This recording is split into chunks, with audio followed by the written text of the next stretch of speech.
The quantum sensors aboard the ESS Curiosity barely registered the anomaly at first.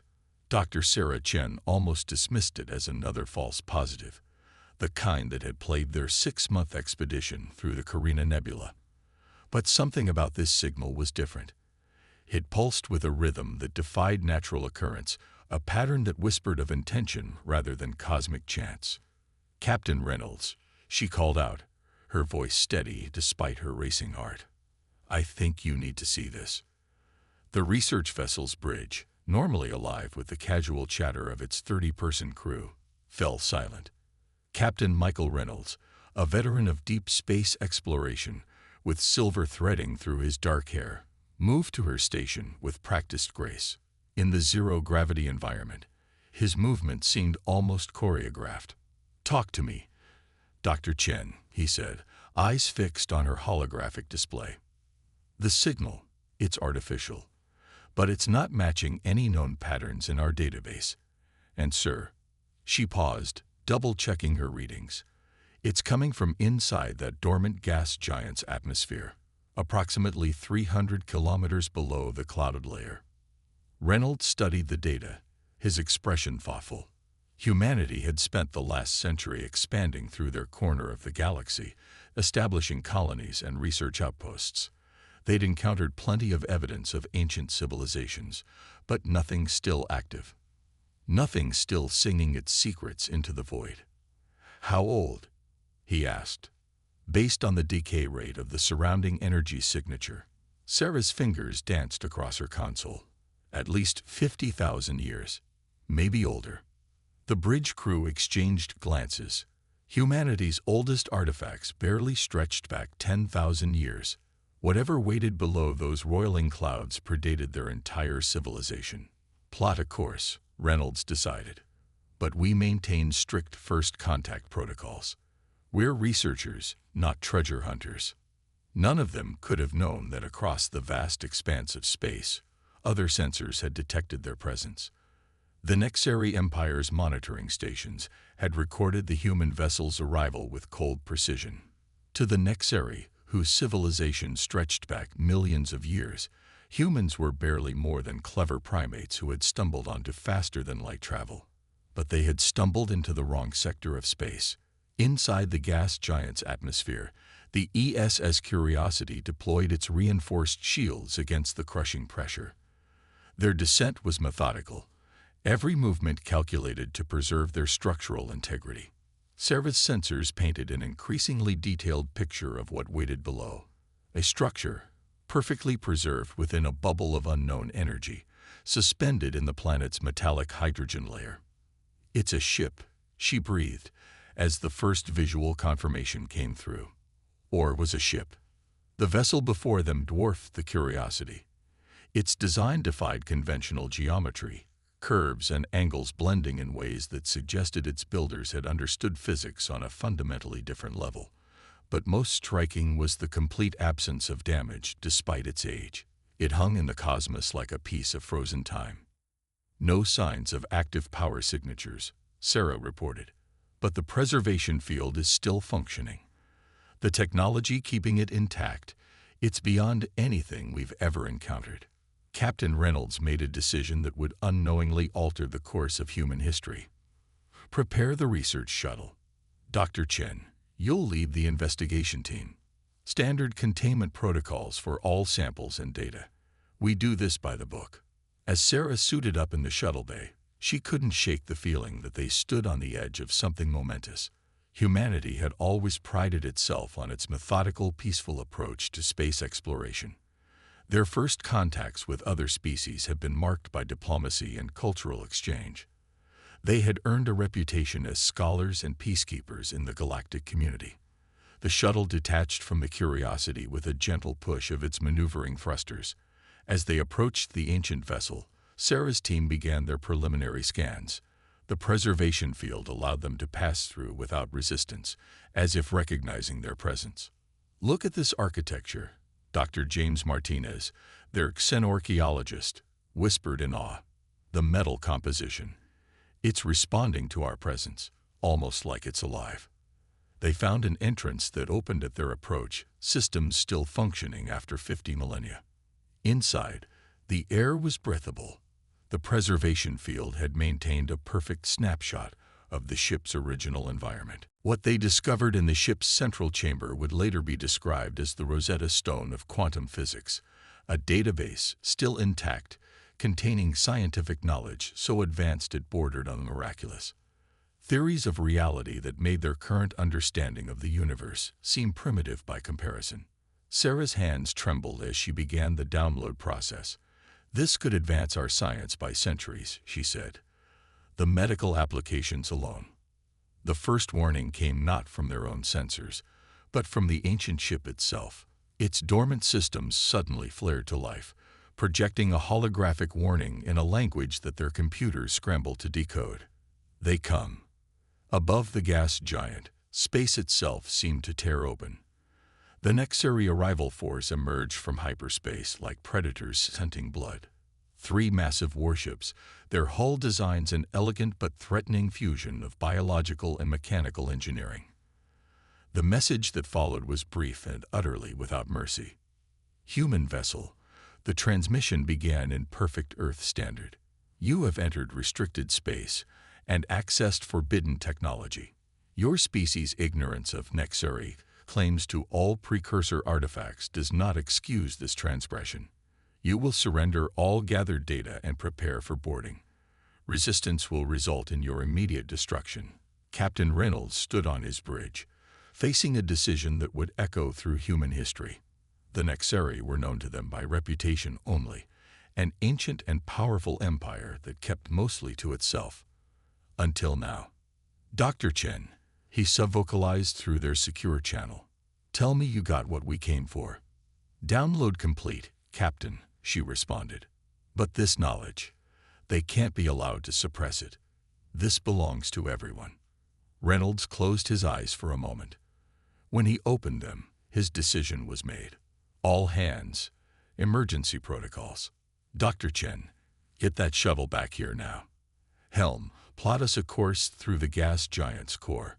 We're going to show our friends out there why humans don't respond well to threats." As the shuttle raced back to the Curiosity, Sarah clutched the data core containing humanity's greatest discovery.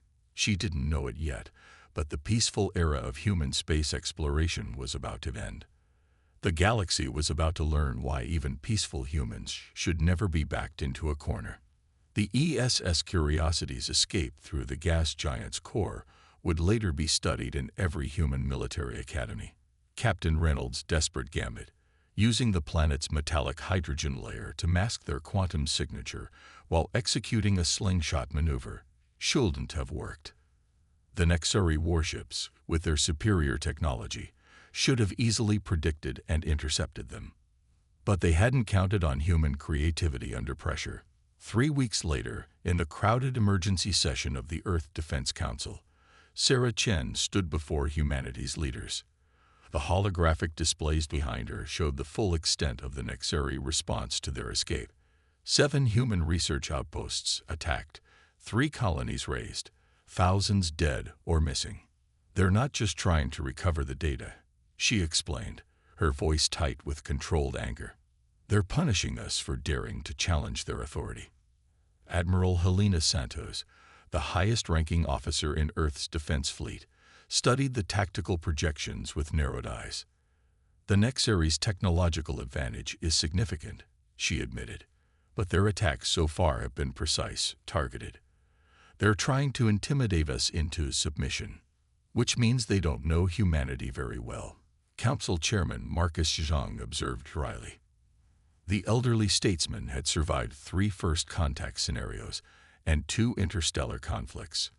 "Dr. Chen, tell us about this data that's cost us so dearly." Sarah interfaced her quantum tablet with the chamber's main display. Complex equations and diagrams filled the air around them. "The precursor database contains technological insights centuries beyond our current understanding.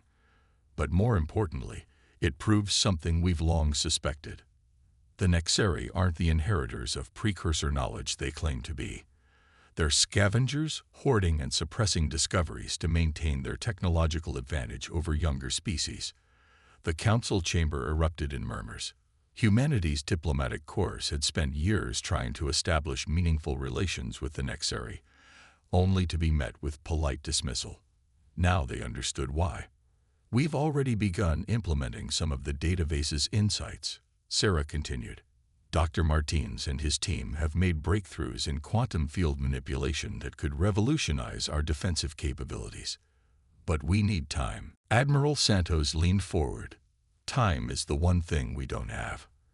Our long-range sensors have detected a massive Nexari fleet mobilizing. They're not just coming for the data anymore. They intend to make an example of us." Chairman Zhang's expression hardened. "Then perhaps it's time we showed them why humans have survived every crisis we faced." He turned to Admiral Santos. "Implement Protocol Omega." Sarah watched as the color drained from several council members' faces. Protocol Omega had been established after humanity's first interstellar war, a contingency so secret that most believed it was just a rumor. The fact that it actually existed sent a chill down her spine. Over the next 72 hours, humanity revealed its hidden face to the galaxy. Orbital shipyards that had been disguised as civilian stations began producing warships at an impossible rate. Research facilities buried beneath the surfaces of a dozen worlds activated prototype weapons systems based on technologies that humanity had kept hidden from their galactic neighbors. The peaceful explorers and traders that the galaxy knew were just one aspect of human civilization. Behind that diplomatic facade lay contingency plans for scenarios exactly like this, plans that had been refined and updated for generations. Sarah found herself working alongside military engineers, implementing insights from the precursor database to enhance humanity's defensive systems.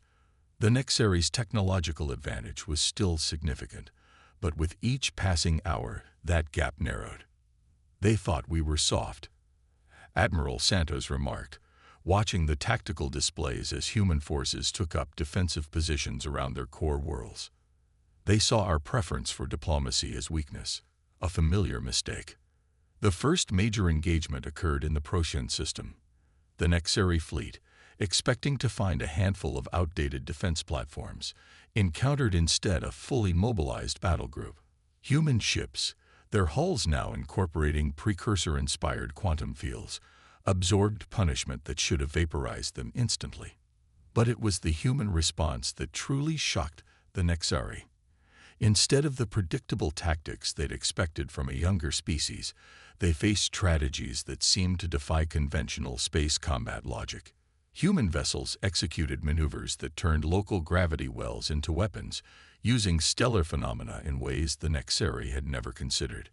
The battle ended in a stalemate, but for a civilization fighting an allegedly superior force, a stalemate was as good as a victory. "They're pulling back," Sarah observed from the tactical center beneath Geneva, watching the Nexari fleet retreat to regroup. "They didn't expect us to be able to fight them on equal terms." "No," Admiral Santos agreed. "But this is just the beginning. They'll analyze our capabilities, adapt their strategies. The real test is still coming." In the darkness of space, humanity's vessels maintained their vigilant watch. The silence that followed wasn't peace, it was the caught breath before a storm. But in that silence, humanity prepared. The knowledge from the precursor vessel wasn't just advancing their technology. It was confirming something they had long suspected about the nature of the galaxy itself. The Nexari's dominance wasn't based on inherent superiority, but on the systematic suppression of knowledge that could uplift other species. Humanity had stumbled upon not just advanced technology, but a truth that threatened the very foundation of Nexari power. As Sarah worked through another sleepless night, implementing more of the database's insights, she received a message from Captain Reynolds. The ESS Curiosity, now retrofitted with enhanced defensive systems, had detected something strange in the background radiation of space itself. The precursor vessel's warning hadn't just been about the Nexari. Something else was stirring in the galaxy, something that even the Nexari feared. The silent stars were about to speak again, And this time, humanity would be ready to listen. The quantum message arrived in the midst of a firefight.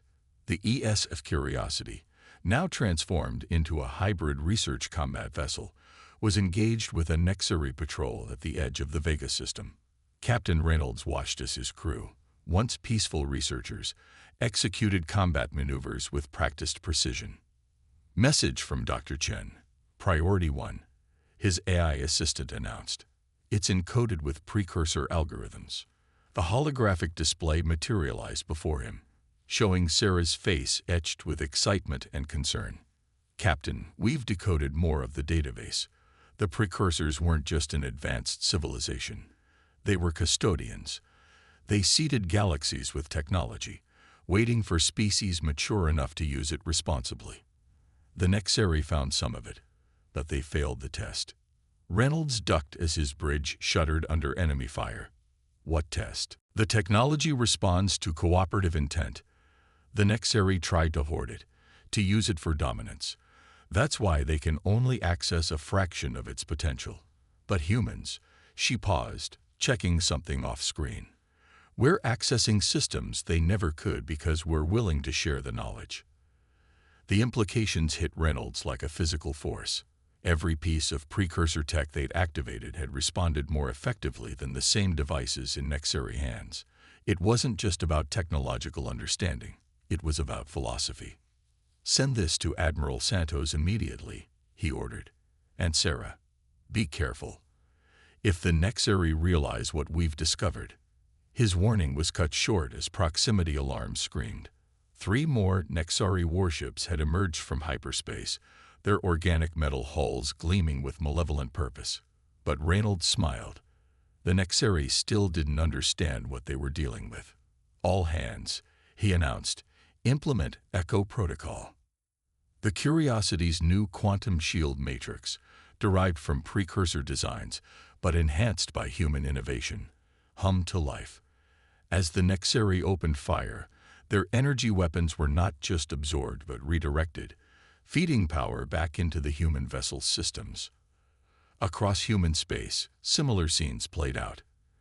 The Nexari's technological advantage, maintained through millennia of hoarding knowledge, was eroding. Humanity hadn't just adapted the precursor technology. They'd improved it, sharing insights across their networks, allowing countless minds to contribute to its evolution. In her laboratory beneath Geneva, Sarah Chen worked with a global team of scientists, each breakthrough shared instantly across secure quantum channels. The precursor database wasn't just a repository of advanced science. It was a test, designed to identify species capable of transcending their own limitations. Look at these patterns, Dr. Martins pointed out, his holographic presence joining their conference from a hidden facility on Mars. The precursor technology isn't just responding to us, it's teaching us. Each interaction reveals new possibilities. Admiral Santos, monitoring the ongoing skirmishes from her command center, saw the tactical implications immediately. The Nexari's fighting style is stagnant, she observed. They've had these technologies for millennia, but they never truly understood them. They're using world-ending power like a club, while we're learning to wield it like a scalpel. But the Nexari were far from defeated. Their response to humanity's growing capabilities was to escalate dramatically. Reports began flowing in of something new. They were deploying planet-killer weapons, ancient devices that could render worlds uninhabitable in minutes. They're desperate, Sarah realized, watching the casualty reports with horror. They know if we fully unlock the precursor legacy, their dominion over the galaxy ends. The human response was characteristic of their species. Instead of retreating, they innovated. The quantum shields protecting their worlds were modified to create continental-scale evacuation corridors. When the Nexari destroyed a colony, they found empty cities, the population having been evacuated through temporary quantum tunnels that defied conventional physics. But the true turning point came from an unexpected source. The ESS Curiosity, investigating another precursor signal, made contact with something that changed everything. In a system the Nexari had marked as forbidden, they found not ruins but a message, left specifically for whoever passed the custodian's test. Captain Reynolds, his ship's sensors detecting patterns that shouldn't have been possible, watched as space itself seemed to speak. The message was simple but profound. The key is life itself. Sarah, receiving the transmission in her lab, felt pieces clicking into place. The precursor technology wasn't just about power. It was about understanding the fundamental connection between consciousness and reality. The Nexary's failure wasn't technological but philosophical. They sought to dominate rather than understand, to control rather than cooperate. As if to underscore this revelation, precursor installations across the galaxy began activating, responding not to humanity's weapons, but to their willingness to learn, to share, to grow. The Nexary had spent millennia trying to force these systems to serve them. Humanity had spent mere months learning to work with them. Admiral Santos, watching the strategic display as more precursor systems awakened, understood the broader implications. "We're not just fighting for survival anymore," she told the Defense Council. "We're fighting for the future of galactic civilization itself." The Nexary, sensing their impending loss of control, gathered their forces for what they intended to be a decisive strike. Their fleet, largest seen in living memory, assembled at the edge of human space, but they had fundamentally misunderstood the situation. This wasn't a war they could win with brute force. It was a test they had already failed. As humanity prepared to face this overwhelming force, they did so not just with advanced technology, but with a profound understanding of why they had been chosen. The silent stars weren't just watching anymore. They were choosing sides. The galaxy was about to witness not just a battle between species, but a fundamental clash of philosophies, and humanity, the upstart civilization that dared to share rather than hoard, to learn rather than dominate, was ready to show the cosmos why the precursors' faith in them was well placed. The Nexary battle fleet darkened the stars. 17,000 ships, their biomechanical forms twisting space itself with their presence, converged on the Sol system. Their command vessel, a Leviathan-class warship that dwarfed everything around it, broadcast a single message across all frequencies: "Surrender the precursor data, and we will grant your species a merciful extinction." In her quantum-shielded facility beneath Geneva, Sarah Chen watched the tactical displays with Admiral Santos and the Defense Council.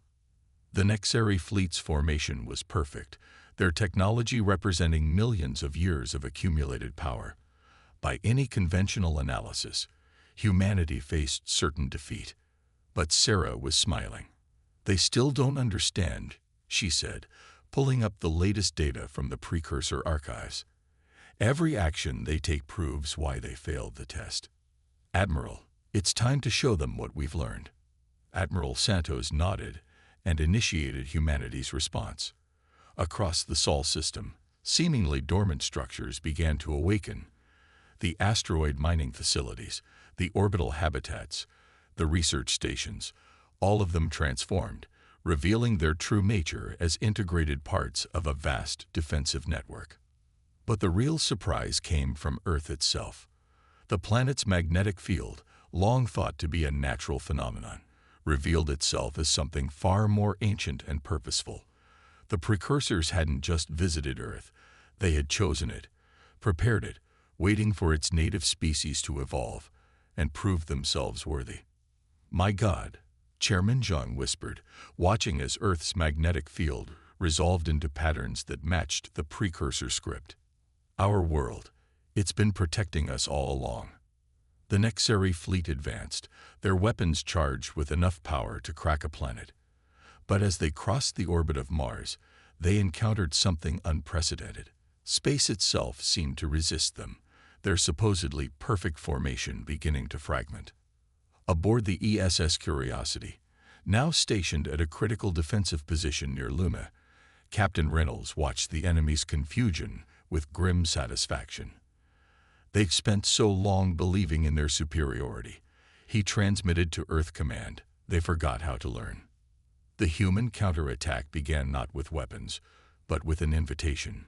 Using protocols discovered in the precursor database, They'd broadcast a signal that caused every piece of ancient technology in the system to activate, not just those under human control, but also those integrated into Nexeri ships. The effect was immediate and devastating. Nexeri vessels, their systems built on stolen and poorly understood technology, began experiencing cascading failures. The precursor components in their ships responded to human commands, recognizing in Earth's children the philosophical alignment their makers had sought. But humanity's true victory wasn't in their enemies' defeat. As the Nexeri fleet fell into disarray, other voices joined the quantum communications network. Species that had been watching, waiting, judging, civilizations that had hidden themselves from Nexeri dominance, began to emerge. "We have observed your response to the challenge," came a transmission from a previously unknown race calling themselves the Keepers. Where the Nexeri sought to control, you sought to understand. Where they hoarded knowledge, you shared it. The test continues, but you have proven yourselves worthy inheritors. Sarah's instruments detected massive energy signatures as hidden doorways opened across the galaxy. The precursors hadn't died out. They had ascended, leaving behind a grand experiment to find worthy successors. The Nexeri had found some of the keys but missed their true purpose. In orbit around Earth, the massive Nexeri command ship found itself surrounded not just by human vessels, but by representatives of a dozen hidden civilizations. Their leader, Supreme Commander Vexthor, faced a choice that would reshape the galaxy. "You could have destroyed us," he transmitted, his ship's weapon systems locked down by their own precursor components. "Why didn't you?" Admiral Santo's response embodied everything that made humanity different. "Because evolution isn't about destroying those who came before. It's about learning from them and growing beyond them. Surrender and join us in understanding what the precursors were really trying to teach." The battle that had seemed inevitable transformed into something else entirely. As Nexeri ships powered down their weapons, the true scope of the precursor legacy began to unfold. The galaxy wasn't meant to be ruled. It was meant to be understood, explored, and shared. Sarah, working with scientists from newly revealed civilizations, began to grasp the full scope of what they'd discovered. The precursor technology wasn't just tools or weapons. It was a key to understanding the conscious universe itself. Every species that achieved this understanding added their own unique perspective to a grand cosmic dialogue. But this revelation brought new challenges. As more hidden civilizations emerged, each with their own piece of the precursor puzzle, it became clear that humanity's real test was just beginning. The Nexeri threat had been a catalyst, pushing humanity to prove themselves worthy of a much greater destiny. Captain Reynolds, watching Earth's night side glitter with the lights of a civilization that had grown beyond its cradle, received a transmission from a distant precursor installation. As his crew decoded it, he understood that their journey was far from over. The message was both a warning and a promise. "The stars sing to those who listen. The next movement begins." In Geneva, Sarah Chen looked up from her quantum displays to see the northern lights dancing with patterns that no natural phenomenon could explain. The Earth itself was awakening, responding to its children's readiness to take their place in a galaxy far more complex and wonderful than they had imagined. The human race had passed its first great test, but in doing so, they had been given access to something far more precious than mere technology. They had been given a chance to help write the next chapter in the story of consciousness itself. 1 year after the confrontation at Sol, the Great Hall of the newly established Galactic Concordat hummed with activity. Representatives from 300 species, some newly emerged from hiding, others awakening from millennium-long dormancy, gathered to witness something unprecedented: the integration of the Nexeri Empire into a cooperative interstellar community. Sarah Chen, now Earth's chief xenorchaeologist, stood beside Admiral Santos as Supreme Commander Vexthor approached the central podium.